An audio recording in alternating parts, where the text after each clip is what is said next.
Ainda em campanha, né, o prefeito João Dória já falava, naquela época candidato, já falava bastante em várias desestatizações que ele pretendia conduzir ao longo do governo. E, de fato, assim que eleito, ele criou a Secretaria de Desestatização e Parcerias, que se é um nome difícil de pronunciar, por outro lado não deixa dúvidas o que tem que fazer, né? São desestatizações. E de início nós, evidentemente, fomos relacionar, buscar os projetos então que fariam sentido nessa área de desestatização, buscando aquilo que foi compromisso de campanha do prefeito, mais aquilo que eram demandas de outras secretarias, mais aquilo que foi resultado do trabalho interno da própria secretaria, e nós chegamos a 55 ideias, não vamos chamar de projetos, mas eram ideias de desestatização, e evidentemente ninguém tem braço para tocar 55 projetos, de tal forma que nós fizemos uma priorização desses projetos e chegamos a 10 projetos prioritários. Basicamente essa priorização foi feita buscando aquilo que era de impacto financeiro maior, aquilo que tivesse um impacto social maior, aquilo que era compromisso de campanha do prefeito e aquilo que tivesse mais celeridade, aquilo que fosse de mais rápida implantação, e chegamos em 10 projetos. E esses 10 projetos foram então suportados por um plano municipal de desestatização, um plano esse que foi aprovado na Câmara de São Paulo, e esse plano basicamente tinha esses, ou tem esses objetivos, né? Uma reorganização estratégica do Estado na economia, a dizer com isso mais claramente a redução do tamanho do Estado e concentrando esforços e recursos em serviços essenciais, promover investimentos da iniciativa privada, melhorar ao mesmo tempo a prestação dos serviços públicos e desonerar a administração pública naquilo que não era prioritário. Vários projetos de concessão comum, como foi agora há pouco explicado, né? Esses projetos de concessão comum, alguns ligados ao tema, em particular o de terminais de ônibus, mas aí também falamos de bilhetagem, de cemitérios, de estádio do Pacaembu, de mercados e sacolões e parques. Todos esses projetos, 100% deles estão na rua já. O que a gente chama de privatização, que a gente tem tentado levar à população como sendo uma privatização, é de fato uma venda, uma alienação de um ativo da prefeitura. E de privatização, de fato, a gente só tem 3 projetos, que é o complexo do Morumbi, do AMB, desculpe, é que eu sou São Paulino, já estou vendendo o Morumbi. O complexo do AMB, diversos imóveis, a prefeitura tem, pasmem vocês, cerca de 45 mil imóveis e utiliza da ordem de 40 mil desses, e tem, portanto, uma quantidade de alguns milhares de imóveis não utilizados ou subutilizados. Então nós queremos vender esses imóveis e o Autódromo de Interlagos. A gente diz isso, reforça bastante isso, porque é comum a gente ver na imprensa, né, e uma parcela da população dizendo que São Paulo está à venda. Não, São Paulo não está à venda. O que está à venda, de fato, é o AMB, Interlagos e imóveis. E até nada mais justo, porque o AMB já era privado, né, e veio parar no município por conta de algum acordo de impostos. Interlagos também já era privado, né, e a maioria desses imóveis também eram privados, né? Por exemplo, a gente tem mais de 80 imóveis de herança vacante. Não sei se vocês sabem, quando alguém morre e não tem herdeiros, os imóveis, os bens vão para o município. Então, a gente tem mais de 80 imóveis que já eram privados. Então, nós estamos devolvendo à iniciativa privada aquilo que já era dela, né? Concessões comuns, a maioria dos dos projetos entre os 10 prioritários, e depois a gente tem algumas PPPs, a iluminação pública famosa, que está parada ainda, uma PPP em moradia social e uma PPP em educação. Ligado ao tema, e só para dar um panorama para vocês, a gente tem uma concessão comum do sistema de bilhetagem que a gente fez junto com o governo do estado, e ontem, não sei se a Carla comentou, mas ontem foi feito o lançamento então da PPMI, da bilhetagem em conjunto governo do estado e município. Eu acho que eu vou passar rápido por isso, e o que de fato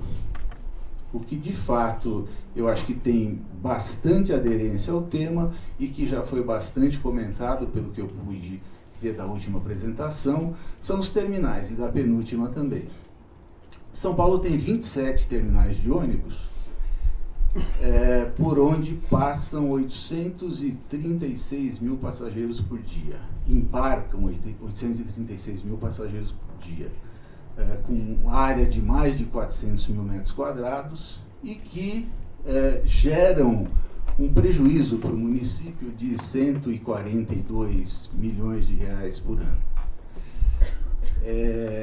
Internamente, a gente costuma brincar dizendo o seguinte: se a gente vai abrir um negócio, né, se eu vou abrir um comércio, se eu vou abrir uma escola, se eu vou abrir uma recreação que seja, a principal e primeira preocupação do empreendedor diz respeito ao ponto, né?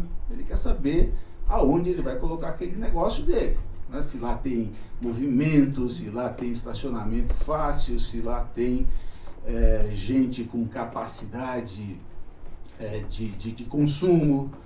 E a prefeitura tem 27 pontos fantásticos, né, que não tem negócio. Quer dizer, o sonho de qualquer empreendedor é um lugar que não precise ter estacionamento, que tenha lá um poder de consumo bastante uniforme, que tenha milhares de pessoas circulando, pessoas muitas vezes que se repetem, né, todo dia vão àquele mesmo ponto. Então, que maravilha eu abrir um negócio lá. E esse negócio existe, que são esses 27 terminais. Com isso em mente, né, a gente com motivações diversas, a gente resolveu conceder esses 27 terminais à iniciativa privada. Esses 27 terminais têm as seguintes motivações na sua concessão. O terminal vai se manter público, né? Evidentemente, como também já vimos, com maior qualidade ao usuário, também com livre acesso, como já vimos, né? Desenvolvimento da região, a proposição de novos usos e a desoneração. É bastante interessante, né, como esse tema terminal, e ontem eu fui numa apresentação no Secov, e uma arquiteta mexicana, acho, a arquiteta Sol, eu sei que ela é de língua espanhola, me parece mexicana, ela fez uma apresentação sobre terminais e sobre como o terminal é um centro de desenvolvimento urbano reconhecido hoje no mundo, né? E eu fiquei bastante impressionado com o que foi feito em Londres, em King's Cross, e não sabia, né, das restrições de circulação e de uso que eventualmente possam existir, que devem ser corrigidas, mas as fotos de antes e depois do que foi feito em King's Cross é uma coisa impressionante. A gente morre de inveja, né? Mas a gente fala assim, não, mas Londres é Londres, Inglaterra é Inglaterra. Só que a mesma coisa foi feita no México. E no México, assim, são terminais fantásticos, aonde o sistema de transporte vira fundamental no desenvolvimento urbano da região. E também, como foi dito aqui, extremamente impressionante ver como o bom desenvolvimento dos terminais e da região em volta. Aqui em São Paulo nós estamos falando de um raio de 600 metros em volta de cada terminal, fazem parte da concessão, naquilo que tiver de terreno público, como os terminais então fixam as pessoas naquela região. Porque elas vão caminhar ali, elas vão pedalar ali, elas vão fazer compras ali, vão à escola ali, vão ao hospital ali, como já se disse, e mudando a lógica de hoje as pessoas irem ao terminal para pegar um transporte coletivo, para ir se servir de alguma coisa em outro local da cidade, em vez de ela pegar o transporte coletivo, ela lá mesmo já faz o que tem que fazer. E só vai pegar o transporte coletivo para aquilo que não é o dia a dia dela, né? Para aquilo que é esporádico, mas aquilo que é rotineiro, você fixa através do sistema de transporte em volta do terminal. É muito interessante, se vocês não conhecem, vale a pena dar uma olhada no que aconteceu no México, em alguns exemplos no mundo. Nós recém lançamos uma PMI para 24 desses 27 terminais. Essa PMI foi a público no dia 16 de agosto, então a gente agora está naqueles 30 dias de credenciamento de proponentes. Nós vamos pegar proponentes diversos interessados e credenciá-los, para depois, em 90 dias, receber estudos desses interessados a respeito desses 24 terminais. São 24 porque os outros 3 serão modelados internamente. Então, nós temos 3 terminais que vão ser modelados internamente e 24 através de PMI. Mas o edital de concessão deve ser simultâneo dos 27 para início do ano que vem. Esses são os 3, então, que serão feitos internamente, que hoje são objeto de um PIO, o Princesa Isabel, Campo Limpo e Capelinha. O Princesa Isabel é interessante que é naquela área da Cracolândia, é uma área toda degradada, é uma área que a gente fala assim, não, isso aí não vai dar nada nunca, né? Aí você pega as fotos de Londres, era o Princesa Isabel, é igualzinho. Então você tem lá toda a área degradada, aquilo tudo perdido, e aquela revitalização através do terminal e do seu entorno transformou totalmente a região.